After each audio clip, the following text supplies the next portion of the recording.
Hi, Christina. It is absolutely fabulous to see you. How are you today? Very good, and thank you very much, Belinda. I'm so excited to be here with you on your COVID Crucial Conversations, and I'm very honored to be one of the guest speakers. Oh, wow. Well, I am the one that is absolutely number one in awe. I'm inspired by who you are. I am absolutely over the moon that you have decided to join me on my conversations today. So I want to just start off, I guess, by just telling the people that's listening from pretty much all over the world, and we really truly do have a global audience. I mean, every week we've been talking to people from different parts of the world, and I have to just say, you are calling in from a pretty cool destination as well. You are currently in Geneva, Switzerland. Is that correct? That is correct. We're in Geneva, yes. Wow, fabulous. Is it cold already? It is. We're just in February, just coming out of winter slowly, but it's still super cold. There are days when I'm like, I don't want to go outside. Yeah, you island girl, you, right? I mean, I know those feelings. It's interesting because you always kind of acclimatize to your environment. And I remember when I lived in Canada, it was also very similar to your weather there in Geneva, and it obviously lots of snow, and you kind of okay, you kind of you get used to it. But the moment you go to a hot destination or again and you get acclimatized, it's so hard going back. So you guys must struggle every year coming back from the Solomons, right? Yes, definitely, and especially with the time difference. It's like I go home and I have to sleep for 2 or 3 days before I adjust to the daytime over there, and then the same happens when we come back. So you can imagine trying to get children back into school when you come back from hospital. Nightmare. I know it. I can only imagine. So let's share with the listeners, how we met. I mean, we are new friends, but I feel like we've known each other forever. We have this wonderful connection. I am absolutely inspired by who you are and what you stand for and what you have accomplished as a person from a woman from the Solomon Islands. And we'll talk about your journey because it's exactly the reason why we are having this crucial COVID conversation. But we met and I read one of your articles and I was truly inspired by your journey, the barriers that you have faced as a South or Pacific Islander, a South Pacific Island female, tackling these male dominant industries and doing such beautiful, amazing work. And we'll talk about it later, but that's how we met. And I instantly felt your story needs to be told in a small way. I mean, we are building on our crucial COVID conversations and we're getting more people that join us. But even if we just touch one person's life with your story, it's exactly what will make me happy. And I know it will make you happy as well, just sharing those experiences. Yes. Excellent. So as I've mentioned, we don't know each other that long, but we share obviously a love, a passion, and history with the Solomon Islands. And we were joking off camera earlier saying, once you've been there, you've lived and breathed the Solomon Islands, you just look at life completely different. You have a higher sense of understanding. Your resilience, I think, is better. You always have a plan A, a plan B, and a plan C. But then also you have this amazing outlook on life, this positivity and this smiling, vibrant nature that I fell in love with. And I know you are a Solomon Islander. I'm sure you have other nationalities as well, but you originally from there. And this is, why you are such a special person, because you really bring out that positivity and that vibrance wherever you go. And it's clear when we look at your, look at your bio. And Christina, will you allow me just to maybe just tell a little bit about who you are? So, I mean, first of all, Christina is super inspiring. I mean, she is an entrepreneur, a public speaker. She is a IT professional, degree, the whole shebang. You are really doing amazing work in terms of, I think, raising awareness of gender equality, whether it is in specific industries, bringing up, really standing up as a female of color in an environment where you had to really work extra hard to be able to get where other people just get naturally. And I love that story. And this is part of why I think some of the topics during our crucial COVID conversations is so important, because of that. We are sometimes bringing topics that should have been discussed a very long time ago, or perhaps maybe even a tad controversial, but we are bringing them to the forefront, but because the time is right. COVID has allowed us this opportunity to say, hey, let's talk about those things that we didn't talk about before because of what happened last year. So this is beautiful, and that's why we're talking. So let me get back to your bio, otherwise I'm going to get distracted by being inspired about who you are. So as I've mentioned, you're an entrepreneur, public speaker, and you are really empowering the resilient mind. Wow. You have overcome your own personal fear of public speaking, and you have such an amazing story. And you share your, I think, your newfound passion, perhaps is the best word to use, for public speaking, with your vision to really empower women and youth. And awesome. Your clients all over the world range from government, NGOs, private companies. I mean, you've done some work with Youth at Work and the National Youth Council in the Solomon Islands, other private companies, Dolphin View Beach, and various individuals as well across the board in various countries. You are, let me just get this right, a Distinguished Toastmasters with a Bachelor of Science, degree in Computer Sciences, and Information Technology. You go. And it's interesting because you've done that in the South Pacific when that was a career that was not yet ready for female empowerment. And that's the story that I loved about your article.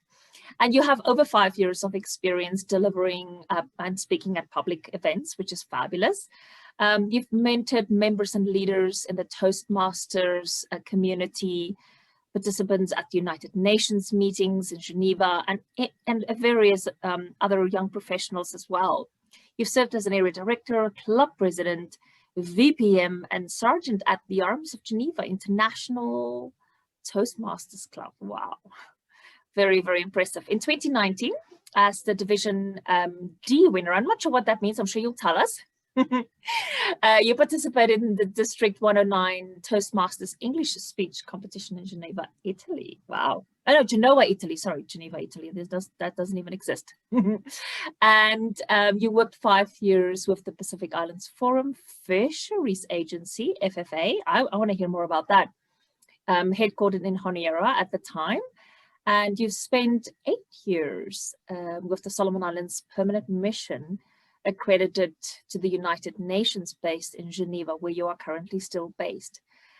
You're an active member and founder of the IT Society and Women in IT of the Solomon Islands. Interesting. And we know you are from the Solomon Islands.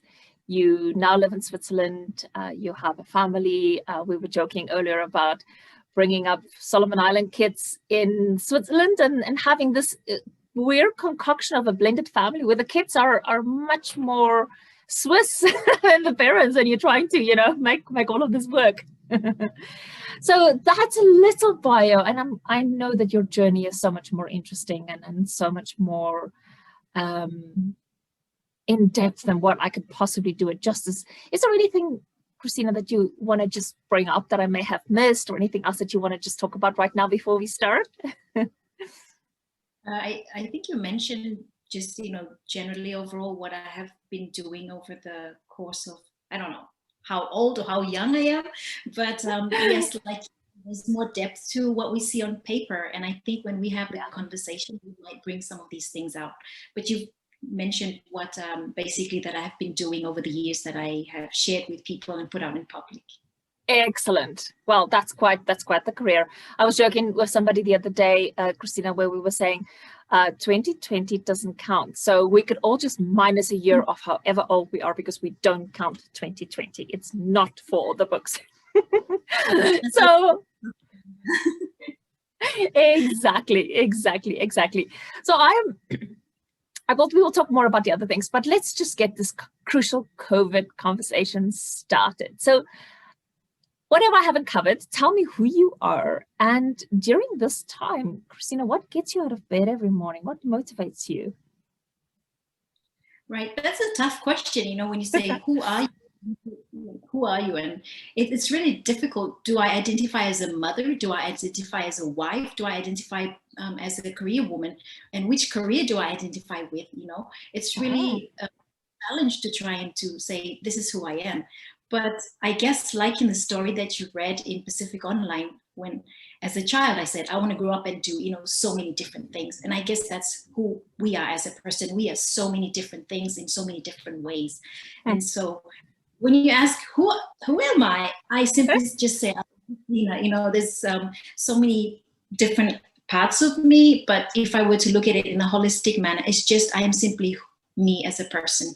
It's really difficult to clearly say who I am, but I guess I'm a Pacific Islander who is passionate about life, about living, and I guess that's what drives me to overcome the challenges that I've faced, not just in education, a career, or as a wife, spouse, and as a mother, but in my own journey as a person that you want to achieve your dreams and goals. And so basically just a Pacific girl in Europe trying to make life work for her and her family. Oh, that is so beautiful. And I love the way you put it. Yes, I mean, and this is exactly why that question is there, because it really does create different opinions and who people identify with and how do they see themselves, you know, and I think you've actually probably summed it up the most eloquently of everybody.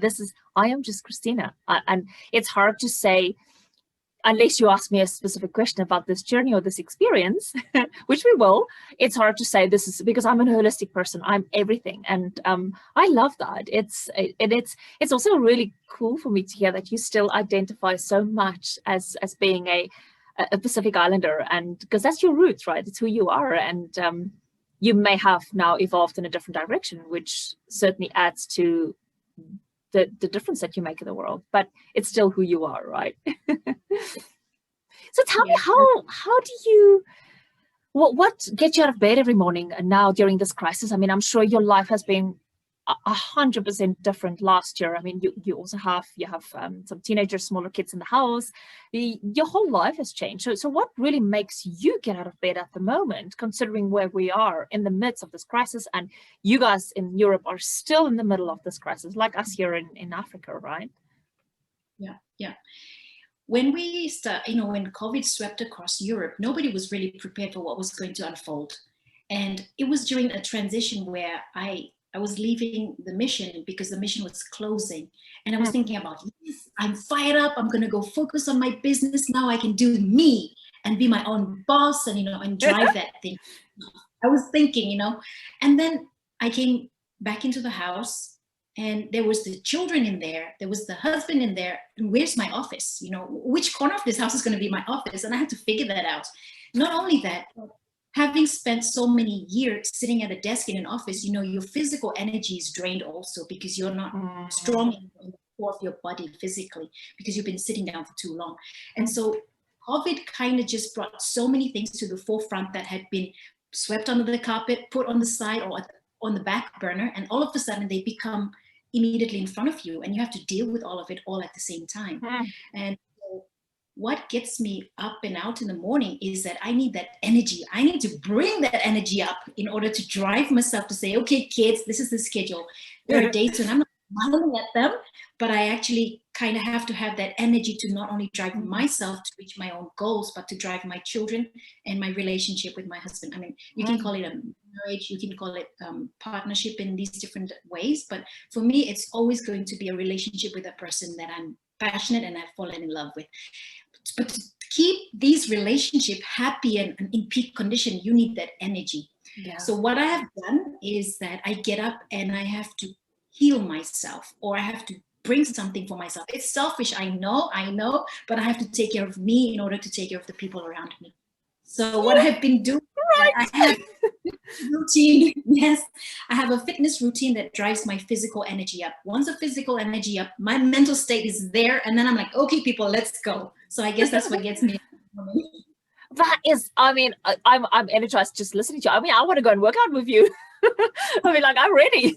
But you were so right. And it's interesting because, obviously one of the other topics that not only is near and dear to me, but I think is critical during this COVID-19 crisis is mental health and well-being. And I keep on saying, you cannot pour from an empty cup. And it's exactly what you're saying. You're saying you're selfish. I'm saying, no, you're not. I mean, that's fabulous, because how can you be there if you don't have that energy? And whatever drives that energy, in your case, is that getting physical and, building that up for that positivity and that motivation.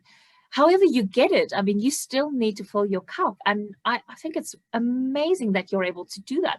Did it come right away, or did you have to work at figuring out, okay, what is it that's going to help me generate that energy? No, it didn't come right away, because, when you come home and you're faced with, oh, I have low iron. My doctor says I have low iron. Oh, I have an imbalance a little bit in my hormone. I'm trying to adjust something in my relationship that I had not addressed before. I'm trying to adjust to my children now becoming more opinionated. And I'm trying to make these adjustments. But at the same time, I'm like, where am I in all of this? And so it did not come. I had to go to the doctor and say, right, do I have a blood infusion? Do I take iron tablets? What do I do to fix this? So it didn't all start like straight, smooth transition. It was like, hi, I've been busy with Toastmasters and with work, and next thing you know, boom. And then how do I get back up? How do I climb and bring myself back into it? Because I've been serving in different capacities and serving other people around me and not really serving myself. So my physical health took a hit. I probably went into a little bit of a depressive moment there, because I want to do this, but I cannot fly home to do it. Or I want to travel with my family and take a break from work or from the Geneva, let's call it the Geneva little cup in Geneva. But travel was restricted. So there were all these other things I had to deal with, and I had to go with them one at a time. It was frustrating at times, but when you have a great partner that understands you and says, this woman needs space, or she needs someone to listen to her or to work things out with her. These are the people that have helped me through this, getting back into a healthy mental state. Yeah. I love what you're saying. And I just want to kind of just highlight a couple of points and make sure that we bring them up, because it is exactly the way I feel, the way I see things as well. Because I think it's, first of all, I want to just put this out there. It is okay not to be okay right now. And every single person, not just through my crucial COVID conversations, every person I interact with in any way, shape or form, whether it is on social media, whether it's interaction in person, or whether it's just a connection, every single person has had, to a varying degree, mental health and wellness issues last year, and still continue to have. We have all gone through a depressive stint. Some of us are still there, and some of us are still trying to work out. And what I love about what you said is, first of all, thank you for acknowledging that, because again, the more people come out and say it, the more we make mental health and wellness struggles okay. It is exactly the same as another issue, health issue. We need to talk about it. It's okay. There's no shame. There's no issue with it. We all experience it. And I think if one good thing came out of COVID is the fact that people are okay now, starting to be okay to talk about it and acknowledging it. So I want to thank you for acknowledging it, because yet again, it's another person that shares their experience, and it makes it okay for other people, and it makes it okay for other people to talk about it. And that's the other thing, that you have your support structure. And I love the fact that you said you had to talk to people. You went for some medical advice. You probably went for some, talk to others, people that can really help and assist you. And that's okay. And I think one thing that comes out from this is, not only is it okay to not be okay, but we all need somebody that we can talk to. Sometimes it's the people around us. Sometimes it's a partner, a child, a family member. But sometimes it is a therapist. Sometimes it is a doctor. Sometimes it is a coach, a mentor. Sometimes it's a colleague. But having the freedom and the comfort and the safety to be able to talk about it is so important during this time, hey? Yes, that's so true. I mean, on your own, you will just probably let your anxieties drive you into a different corner. But when you see another person's perspective or their encouragement, it really help bring that sunshine back into your life. That's so true. And we all need the sunshine coming from the Pacific Islands, you know. And actually, that leads very nicely into, you know, we're getting a bit sidetracked, but this is such cool stuff. And I really love the fact that you are almost the personification of so many of these crucial COVID conversation topics. And I can really pick your brain in it, and then we can bring it out, because you talk about now having these conversations and bringing it up and talking about stuff. And it is also so powerful for us to have the opportunity now to start talking about some of these topics so that we can cultivate and foster understanding. And even, I think we were mentioning it earlier as well, even if we don't agree, you can take the time to understand where somebody else is coming from. Because I think we talked about this, for me, once your mind has been opened and you've heard another person's perspective, maybe it's hard for you to hear it, maybe you don't initially agree, but once you've heard it, your mind can never go back to the same place it was before.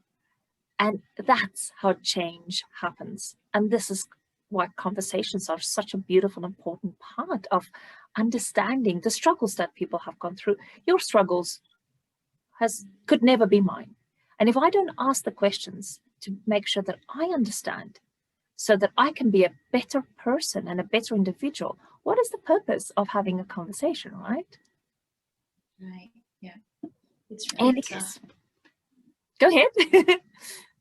No, I mean, I just like to, you know, continue on from where you were, because I guess it's that the whole communication thing. We are social creatures, and we need to communicate, whether it's just in our emotions or to share something that we've enjoyed, or just share basically what we're going through. I guess it's a whole part of that conversation, like you say. It's like to open up and share, and it's a process, you know, to adopt a new perspective. Also, I see that by having these conversations, you process what the other conversationalist or the other person on the other side is saying to you, and you're trying to see things like, maybe I haven't seen it from this perspective before. And that's why these conversations are really, really crucial and important at this time, because here we are being in isolated situations where we're not sure, are we okay? Should I speak to and so we're trying to break out from this isolated kind of a behavioral pattern in different and new ways, using technology, for example, or saying hi to the neighbor when they're on the other side of the street and you can't really go within 2 meters of them, or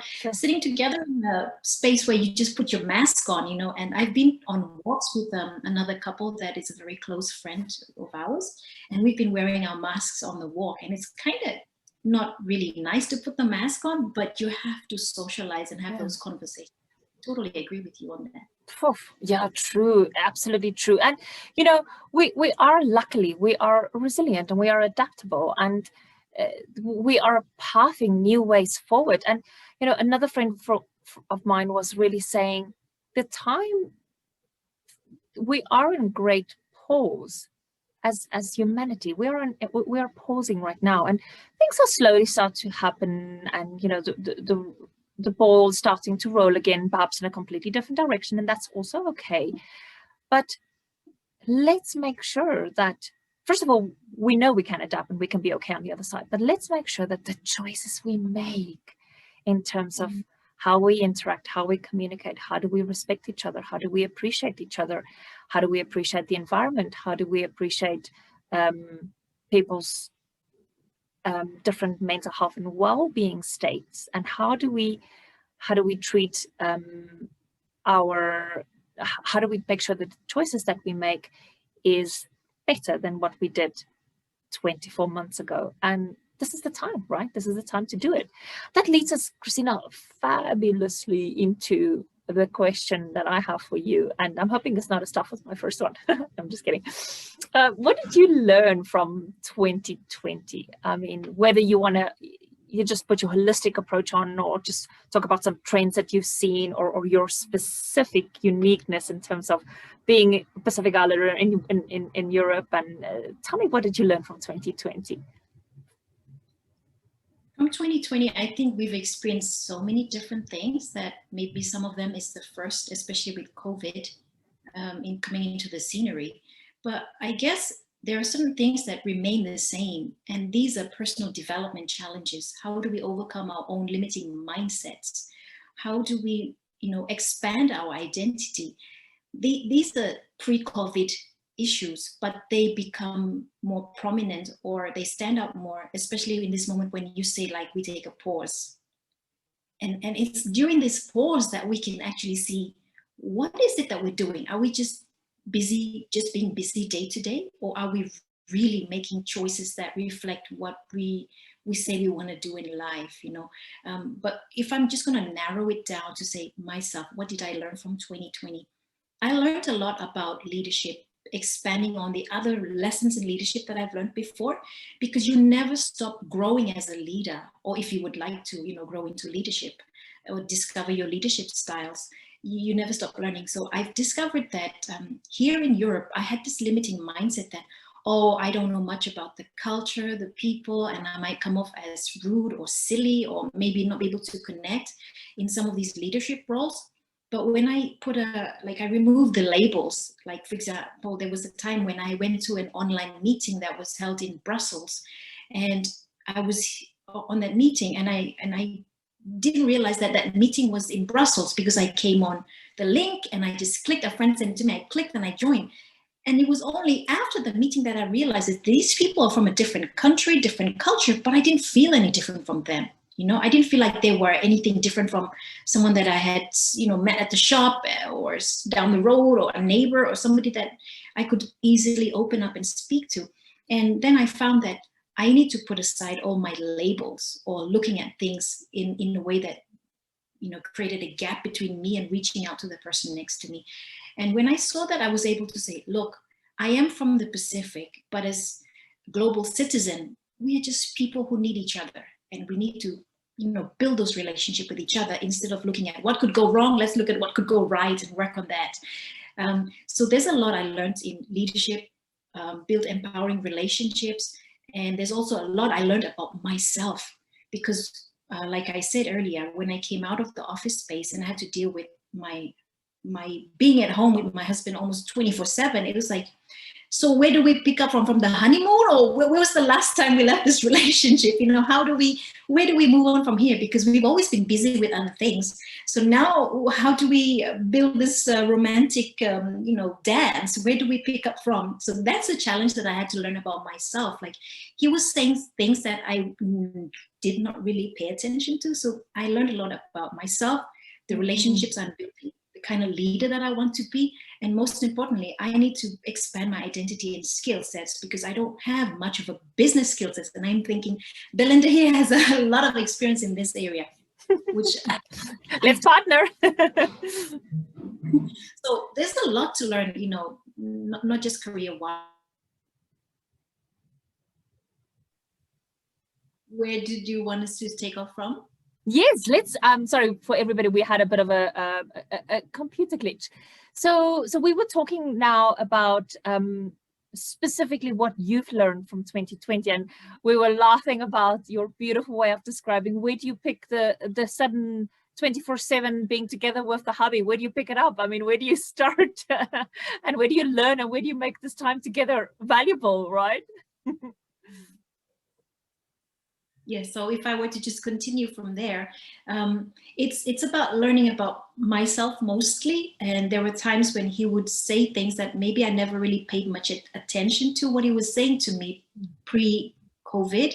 And wow. Then it was, things that I had to adjust about myself in order to accommodate him as well in my day schedule, and how things have now suddenly taken a different turn. But I believe that despite whatever traumatic experience or disaster that's in our path, the ability to see past those problems and say, well, we've made a commitment to how we're going to chart our future. So let's see how we can overcome our challenges together. Or if it's career, how do I make those changes that I can move forward with?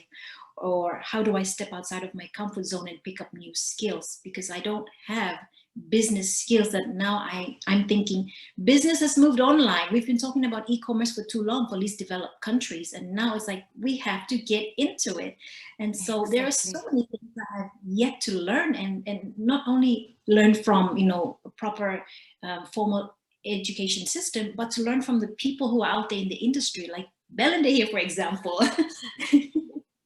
And what I'm learning from you, I mean, and this is the nice thing, isn't it? I mean, having these conversations and introducing people to other people and connecting us all, because we are all in this together, is such a powerful concept. And we were talking earlier, I was talking to a friend of mine, and we were saying how, I guess, measurements for, I guess, HR metrics, how that has changed now, because historically we would be looking at, you'd have to put a deliverable in place, and then you have to measure that deliverable, and then, whether it's training or this or that, and then you need to look at return on investment. But you know what, nowadays, as you have mentioned, and this is your area of expertise, how IT and connectivity, and yes, you are right, this is so good that we are now almost forcing our Pacific Island nations to be getting on board with connectivity and data and all these things.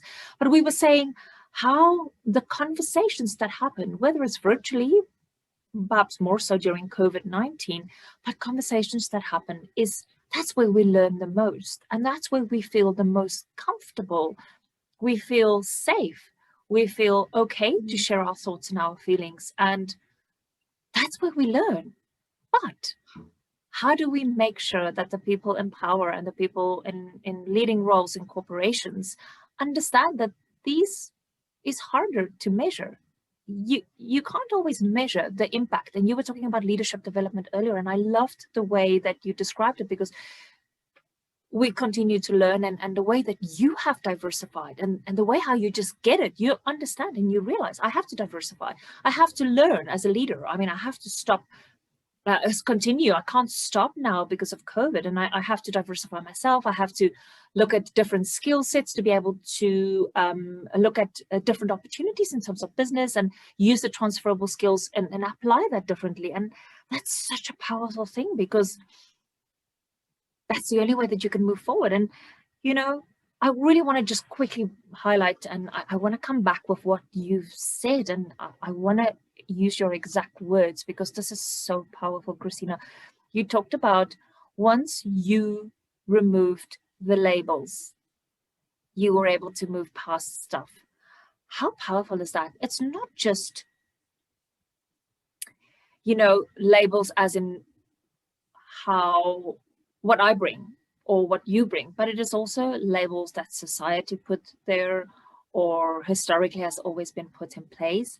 And during this great pause, let's be cautious of those labels that historically has always been there, or that we have within ourselves towards other people. Let's remove those labels, because that's the only way that you can really truly get to heart discussions. Isn't that true, hey? You've put it so beautifully. Okay, wow. So let's move on, because I'm sure we can unpack things forever.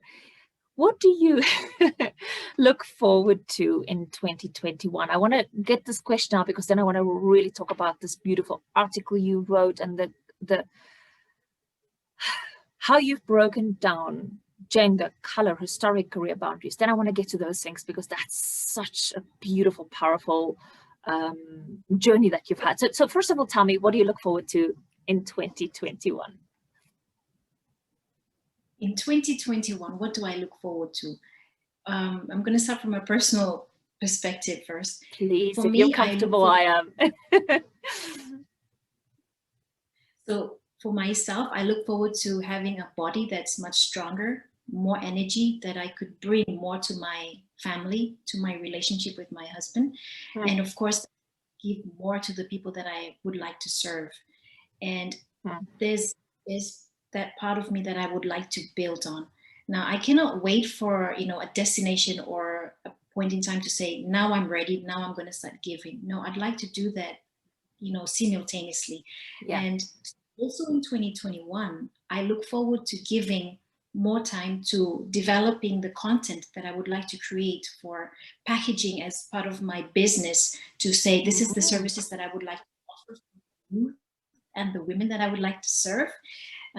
but I have this procrastination kind of a side to me as well, like overthinking, analysis. I mean, yeah, so to remove some of my old stories, get through my transition stories, and get to tell a new story about what I wish to serve in the way that could add value to the people that I would like to serve. So for 2021, it's more about preparing myself in a way that I could give and add value, not just to people, but to different market spaces, because I can see how here in Europe, you have value that's placed on you in this market space. And then if I go back into the Pacific or into Solomon Islands specifically, I have a different value placed on me in that market space. And I'd like to see how I can expand my identity in these different market spaces. And of course, to also acknowledge the other great women leaders that are out there. I mean, there's a lot I could learn from them that I have not yet picked up on those tools or skill sets. And so it's all about opening myself up to the changes that I see as that can help me not only just forge or build empowering relationships moving forward, but that could also serve me to make me a better version of myself. I call it the 2021 version of me. So there you have it. I love it. Absolutely love it. Wow. Wow. Sure. I mean, that's probably one of the best visions I've heard, somebody explaining, how they want to serve better. How beautiful is that? I mean, that just encapsulates for me who you are and what you stand for. And it's such a gracious and a beautiful characteristic. And I love that. So let's get to how we met. That amazing article that you wrote. I want to hear, or perhaps a shorter version of it, but tell us your journey and the stuff that I was absolutely amazed by and so impressed by was stuff that you've done. You've broken down gender barriers with this journey. You've broken down historic career male-dominated boundaries within the IT and technology sector. And you've also broken down color boundaries. I mean, and perhaps even regional boundaries, coming as a South Pacific woman and being so successful and bringing those amazing skills to Europe and just making a difference. So tell me about the article you wrote. Right. So the article was, I wrote this article because the women in IT were trying to drive, traffic to a website for Pacific Online. And so the Pacific IT community were trying to, I guess, curate, tell their own stories and write their own stories for what's happening in that industry and for the players in that industry. And of course, for individuals who've been in that industry. And so they asked if I could write a story, and I wasn't sure what angle they wanted me to take, but I decided, okay, I'm just going to tell it as it is from how it began to where I am today as a starting point to introduce myself. And so one of my IT fellow women colleague who is back in Solomon Islands said to me, hey, Christina, can you write a story so that we can put it online? And I said, okay, sure, fine. So that's how I wrote the story for them. Wow.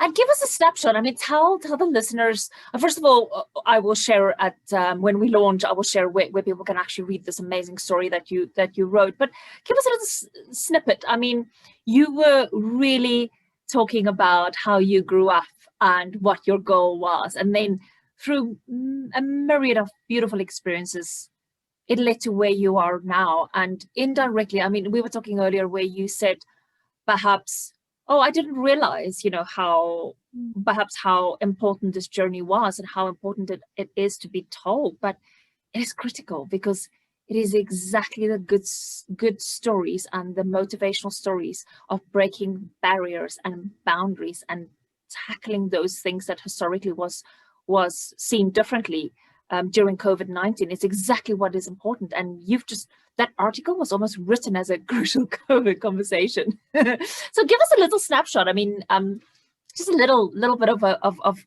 if you had to do maybe 2 or 3 takeaways from that article, what would that be? Okay, so I'm going to go a little bit on a backstory to that story. Sure, I love backstory. I love stories, period. So my father is from a family where his mother is Fijian, his father is from Makiro province in Solomon Islands and part German, right? So he has that mix, and he's from a chiefly family. And so he has that place in society, or that status already given to him and his family. Yes, I know all about that in the Solomons. It's beautiful, but it can be complex. Complex, yes, and this is quite complex too in a sense. And my mother is from a lesser known family in Western Province. She's from a religious background. Not to say that my father is not from a religious background, because his father is also involved in the church and activities and so forth. But I would say in Solomon Islands, if you're associated with the church, you have some status there too. And Right. I guess, yeah, and I guess people who are associated with the church or the government in some way are educated people. So yes, educated people. They have access to resources and education paths that are open to them. And so they sort of have different status in society in those times back then. And so, but the difference or the clash here is that my mother is from a religious background that is different from my father's. And so there's that religious clash. Ooh. And then my mother being from Western Province, her people are what we in Solomon Islands say, they're black, we accept that when we say, oh, my family, she's this person in my family, which one? My black auntie, it's not racial, it's not demeaning in any way. It's just the way island people in Solomon Islands, I guess they refer to their own people.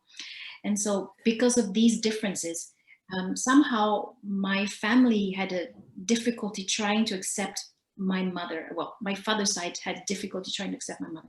Wow. So when you grow up in a household with so much clashes, you have to navigate and walk a tightrope in a way to be able to fit in. And so when I'm on this side of the family, I don't quite fit in because I'm not exactly like the girls on this side, which are more, I would say their skin tone is much more fairer than mine. They have more blonde or brownish hair on my father's side, which is, people from Santa Ana. Yes. And if we're talking about people from Western Province, I'm not exactly black like them. So I don't actually quite fit in on that side as well. And oh, wow.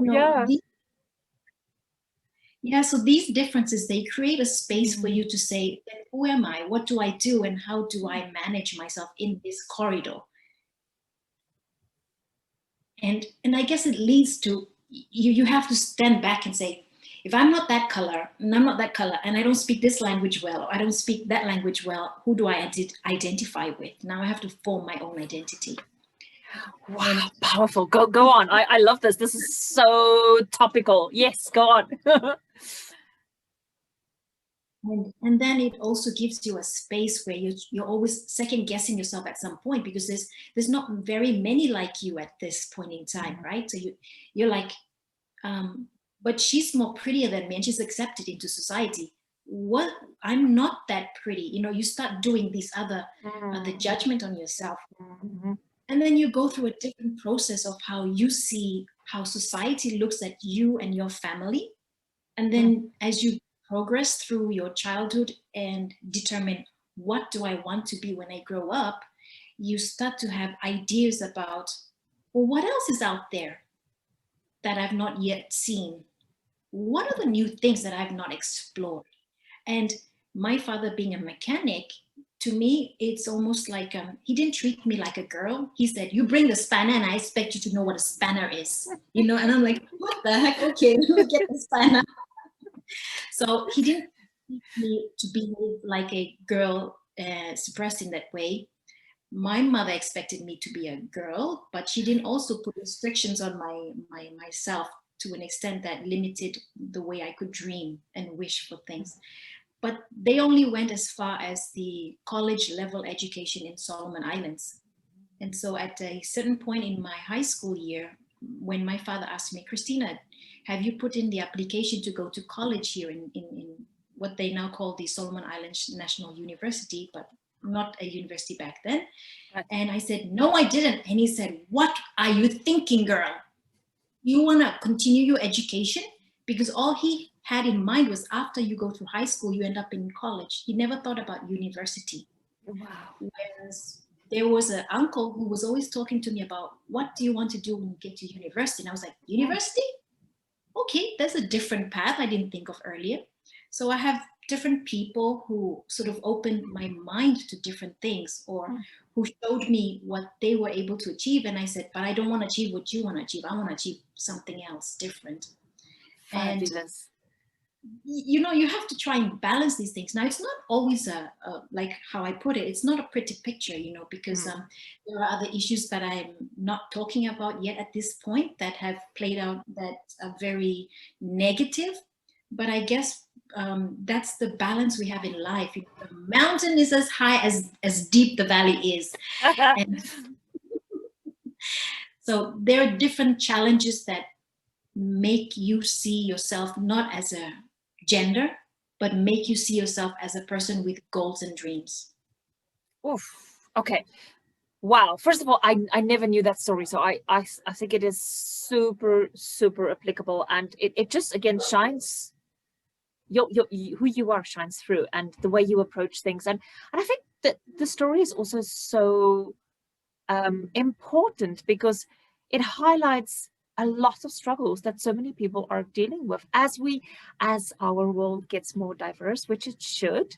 We sometimes forget that people that come from different cultural or perhaps even I don't even know if that's the right word, but from different cultural or racial backgrounds, and when that becomes this beautiful concoction, and you've raised such an important question where you were asking yourself, well, where do I fit in? And I think in the time when you grew up, I think it probably was perhaps even 10 times more difficult than what our young people are facing today, that comes from those beautiful diverse backgrounds and those beautiful diverse cultural makeups.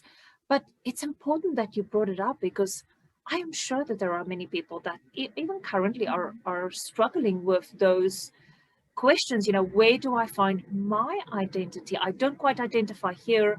I don't quite identify here. So who is it? And you have just made such a powerful statement. And I'm not going to go where everybody else is going to go. I'm going to find my own way. And if you had to give a tip for somebody, it probably would be that, find your way, find where you are. It doesn't have to be the same as everybody else, How amazing. Okay, so that was the background story. So loop into your article and this common question where you were asking, what do I want to be when I grow up? And link that back now to your article, because it's such an amazing background story. Thank you for sharing that. You're welcome. I guess the typical response would be, the thought just lost. I just lost it. Let me think again. Okay, let's continue talking, because that's the best way I find for losing thoughts, because it's the more important it is, the quicker it goes. And then when we start talking again, it comes back. So I guess I'm curious. So you grew up in this environment, and it is, you've painted the picture beautifully, and we identify, we can understand. But there were struggles within that journey. It wasn't as easy as you said, then the university came. There were struggles because you had to face, I am sure, gender discrimination, perhaps even racial discrimination, perhaps even prejudice against South Pacific Island women. We all know that region of the world, as beautiful as it is, as complex and challenging it can be as well. We've both lived and breathed it in different ways. I mean, your perspective was mine, my challenges were different to yours, but they were nonetheless, from a female perspective, they were challenges. So talk to me about the stuff that was really hard, and how did you overcome that? I'm sure it's your beautiful attitude and your positivity, but talk about those challenges. What were they? Okay, so if I'm going to be like brutally honest, and the challenges, some of them, they were like this. So I speak of my family in a very positive light, but the truth is I grew up in a domestic violent home. Wow. And that is more common than we could ever imagine. Thank you for, first of all, I want to honor you for bringing it out, because it's important that we're talking about this now. Yeah. And as a child, I saw the good in people around me, despite, the negatives that was happening. Okay, let me just grab a glass of water to calm myself down. I appreciate and I respect the process, and I thank you for talking about it. It's so important. I feel you.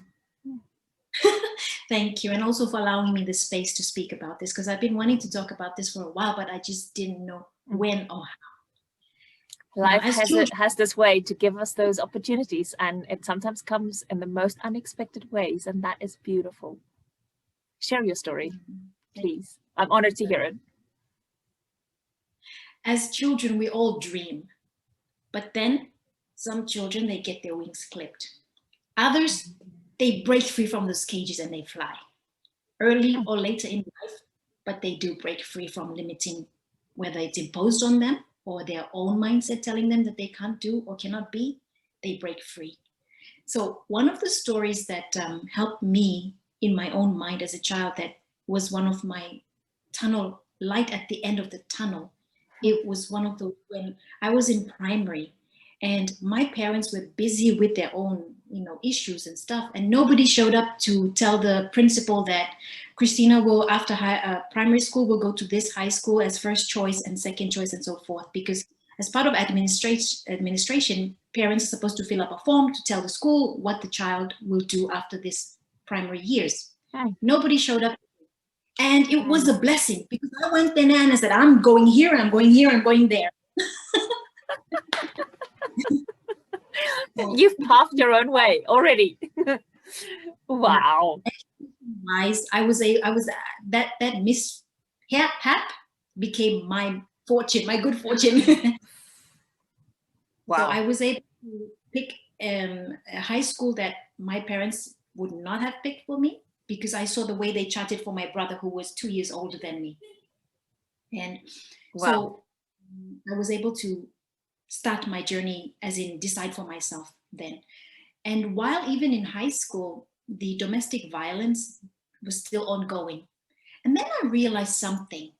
Is this all there is to life? Like, I was always contemplating, what do I do? Do I stick around? I'm tired of watching these people fight each other all the time. When am I going to be able to be free from all of this? These thoughts go through a child's mind. When are they going to stop fighting? Then I had this thought that's like, but they're doing something right. And the one thing my father and my mother did right was they just keep paying the school fees. They just keep paying the school fees. And I was like, oh my gosh, if there's one way to get out of this house and to get out of this situation, is to go to school every day, get the grades, get a scholarship, and get out of here. You can get out of this little world. And wow, I said, love it. And I said, this is how I'm going to work myself out of this situation. And I did. I didn't go to school because I was a top student, because I loved, I do love education. I did produce the grades. I was one of those in the top group, but it wasn't the reason why I was going to school at the time. I went to school to get out of that house. And I guess. Wow. But you know what? Your story is absolutely amazing, and you are talking to so many people out there, and you are inspiring so many people out there, because sometimes you can't get out of your situation. You have to work yourself out of your situation, and your story can be a motivating, beautiful driving force for so many kids and people out there. I love it. Sorry, continue. I just wanted to acknowledge that. That's great. Yeah, so the one thing I saw that my parents did right was they just kept paying the school fees. And the one thing that I could do also to keep the peace, or to keep the war away from me, was to produce the grades, because my father loved to be proud of what his children's achievements are, right? And the more you make him proud, you're off the radar. You're good to go, And I guess that's my way of keeping my peace with my parents while still being under their roof.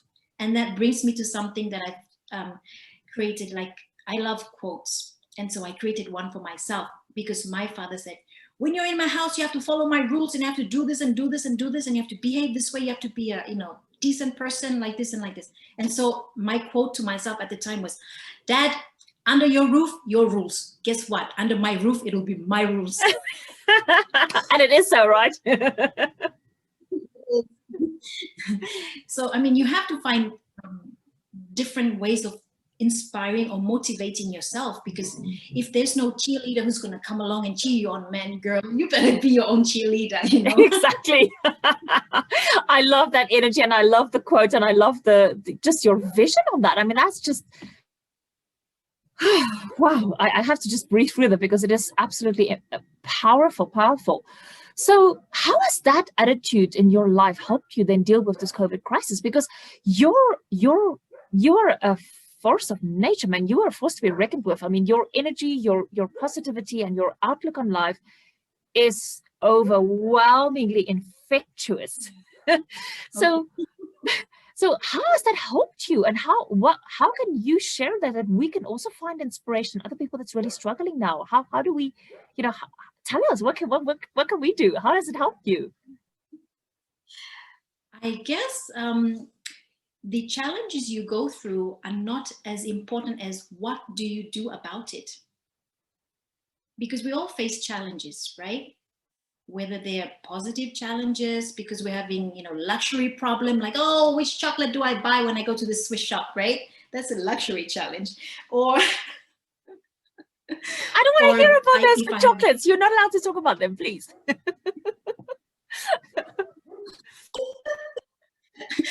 Or the negative challenges that we face, because I haven't really spoken to anybody much about some of the other challenges that I've faced as a child. I've only spoken to them with people that are close to me, that I trust.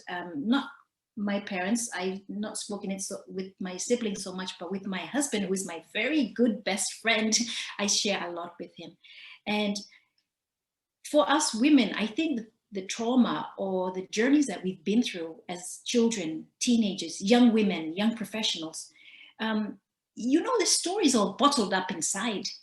And if you don't release, what happens to a pressure pot? Something else will explode. And like you say, Belinda, you've acknowledged that some part of me is like I don't know, like I have all this energy, and people can feel that it's always building up, and I can, be very passionate and driven. And I think sometimes for my husband, I'm a lot to handle. I can be a lot to handle as well. But what I've learned is that when we know how to channel our energy and stay on track with where we're heading, and at the same time be gracious enough to accept when we have fallen, ask for help, appreciate the help.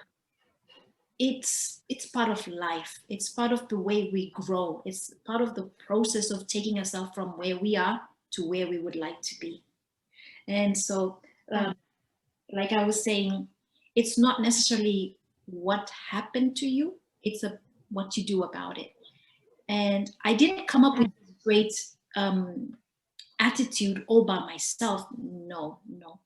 It came in different forms. And some of them came from strangers that I just watched in different social settings.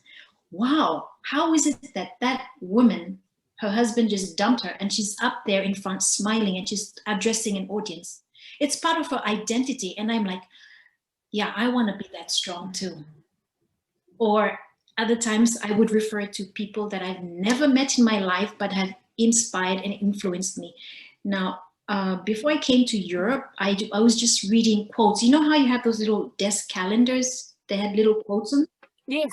Those were my inspirations. They came from that, or they came in the form of, the little funny stuff at the bottom of the Reader's Digest, at the bottom of the books. I remember those. We are dating ourselves now. Come on, don't go there. Yeah, so some of these inspirations or ideas, they come to me from these different places, not necessarily from the negative people around me, because, they've shown me what not to do in life, but I still haven't had enough of the examples of people telling me, this is how to behave, this is how to move forward. And so I was looking for those examples, and I found them. I mean, you only find what you look for, right? That's true. How true is that? Yeah. And if you're looking for positive things, you will find them. If you look for negative things, you will find them too. They're everywhere. And so I found them. Yes. And when I came to Europe, I needed much more, because in Geneva, they speak French predominantly. and trying to learn French and integrate, that was a challenge. So I was more drawn to I know, I'm doing it at the moment. That's a very difficult language. Sure. I take my hat off to you. I'm struggling with French. Yeah, so I'm more drawn to the English communities, and that's how I ended up in Toastmasters. But even then, I always had to read and teach myself and learn. And so when I say some of my coaches or mentors, they don't know me. I've never met them. Some of them have already passed on. Jim Rohn, Jane. Oh, yes.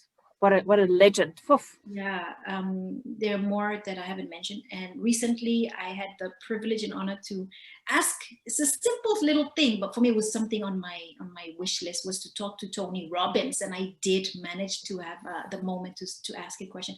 Not many people like Tony. I get that. I mean, he can be a bit too much. And people say this whole American thing, but with my kind of energy level, I kind of enjoy Tony.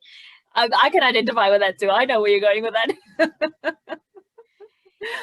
Wow. Oh my goodness. You are so inspiring. I mean, I feel like we have to do a part 2. I mean, I feel like, Christina, we have to do a part 2. I want to learn more about this. I mean, you are just this, it's like you are this a walking quote book. I mean, and it's not from other people, but it's your own. I mean, your enthusiasm, and you're so empowering and so vibrant. I mean, it's infectious. I really feel like I have so much energy now. I'm going to just go and run a marathon or something. But just one other thing that maybe I just want to really quickly touch on before we start, wrapping up this specific episode of our Crucial COVID Conversations. And I'm convinced we'll have another one. I just feel it.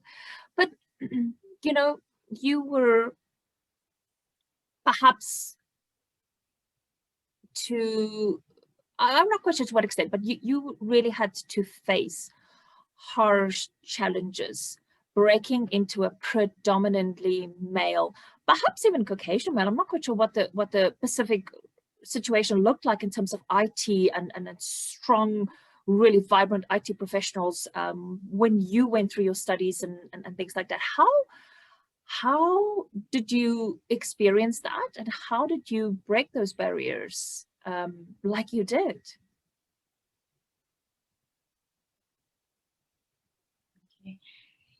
Okay. I mean, I'm not the only woman in IT, even at that point in time. There were other women in IT who have broken through the barriers, but they're in other Pacific Island countries. And so being geographically, separated by water, I guess the IT story, if we were to put it together, it's also fragmented, because there are other women who have gone before me, but I had no clue. I have never met them, never seen their story, never knew about them. And I thought, oh, well, I'm just going to walk this by myself, thinking I was alone. No, I'm not alone. I was never alone, but I just never was aware. Wow, powerful. Yeah, thank you for correcting that. I mean, that's an important point, and we don't want to disrespect those women that came before you, and we want to recognize all the women that's going to go after you. It's also important, right? Yes. And so if I were to come back to how did I forge on, or how did I push through, I think in each person, you have a gift or a dream that it's more powerful than your thoughts, or just you thinking, oh, I'm not good enough. This is only for boys. What am I doing here? There's something else inside of you that's much more stronger than any of the elements that are around you.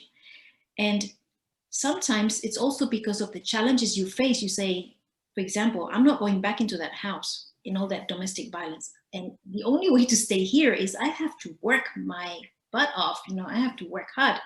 Yeah. But it didn't come across to me like I was working against or competing with boys or men. Mm-hmm. Intelligence doesn't have a color. It doesn't have a race. Absolutely. You know what I mean? Because it's like we're competing with ideas. We're putting our ideas to challenge other ideas. It's not necessarily us. We're putting everything on the table, and we're seeing how they all fit in the puzzle. And we're taking on board from other people around us the good ideas they put on the table as well. And so it was more about, these are people that I can race with in this race, rather than these are people I'm racing against. Because they kind of bring dimension to the whole complexity of Am I a colored Pacific woman, background, not so financially stable, broken home, domestic violence? I mean, I could pile all of that onto myself and say, for these reasons, I won't take IT. I'm going to take a more or less challenging role and probably just do something easy and go somewhere else. But because I didn't see myself as that, I saw myself as somebody who just wanted to achieve some goals. Or at times, I never looked at the goals. I was more just looking at the task at hand before me and just approaching it one step or one day at a time. And because your mind is always curious. What's wrong with this? How do I solve this? Or what's down that road? And next thing you know, you're down that road. And there's no one thing or one moment, but there are ideas that come to us. And the way I see it is that these men or these boys are there doing the same thing that I'm doing. They're no different from the challenges that I'm facing. But there is a glass ceiling, I must say, in the way I see who gets to be a leader in this industry and who gets to be a follower of that leader. And that's the thing that plays the trick on my mind as a female, because I come from a culture or, society where women are not giving same status in society all the time as men. Yeah.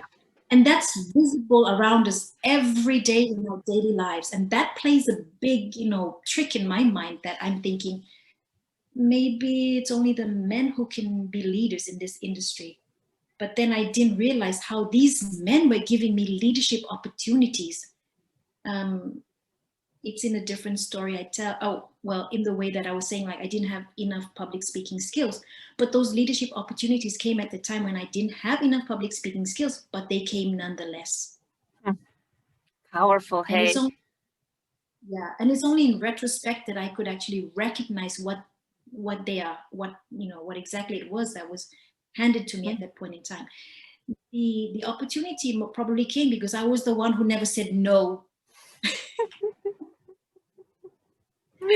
Wow, it's part of who you are. I mean, it's just and that's also just be you, be your space, be who you are, and that will make that journey so much easier and so much more enjoyable, and there'll be so many more possibilities that comes from just being you and owning your space. And I also just really want to conclude maybe with just one other thing, and I think I want to remember it from this point moving on in terms of lots of pearls of wisdom that you've shared, but just again, removing those labels. You identified and you consciously made a decision to remove the labels that other people perhaps put on you, or we all put all these labels upon ourselves as well. And you have made a decision to remove them, and therefore it became an empty space that you could own. And you could forge your way through because there were no more labels. And it was just you and your passion, your capability, your inspiration, and who you are. I think I even have more respect for you. And, if I haven't had enough before, I think just hearing your story and the groundbreaking work that you have done. And I am absolutely so honored to have the opportunity to, in a small way, bring your story to life and help other people find passion and possibility. And also, very importantly, I don't want to not come back to that.